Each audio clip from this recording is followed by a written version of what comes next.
আখিরাত, পরকাল বিশ্বাস করেন এক মুমিনের জীবনের সবচেয়ে বড় সম্পদ। এক মুমিন যদি আখিরাতের বাঁধন থেকে ছুটে যায়, তার ঈমানের কিছুই আর থাকে না। ঈমানের কিছুই আর থাকে। আল্লাহ তাআলা ঈমানের প্রথম পরিচয় দিয়েছে আল্লাযীনা ইউমিনুনা বিল গায়ব, যেখান থেকে মালিক তার কোরআনের সূরা বাকারায় কথাই শুরু করছেন। গায়েবের প্রতি ঈমান, সেই প্রথম মুত্তাকি।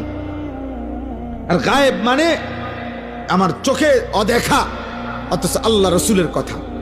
কবর, কবরের আযাব, কবরের শান্তি, মুনকার নাকিরের প্রশ্ন, মৃত্যুর সময়কার হালাত, মালাকুল মৌতের জান কবজ করা, জাহান্নাম, আখিরাত, হাসর, মিজান, ফুলসিরাত, এই সব কিছু ইউমিনুনা বিল গায়ব। আল্লাহ তাআলা বলেন এটা যার মধ্যে আছে সেই মুত্তাকি, সেই মুমিন। তাহলে ঈমানের প্রথম সম্পদ, ঈমানের প্রথম নিয়ামত আমার রব যা বলেছেন, যদি আমি নাও দেখি, নাও শুনি, নাও বুঝি, আমার কল্পনায়ও যদি না আসে, তারপরেও বিনা শব্দে, বিনা বাক্যে শতভাগ মেনে নেওয়া আখিরাত।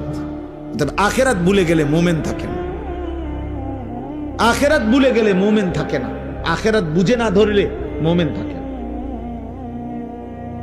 আখিরাত ভুলে গেলে ঈমান থাকে না। আল্লাহ আমাদেরকে আখিরাতের ফিকির দান করে, কবরের ফিকির দান করে।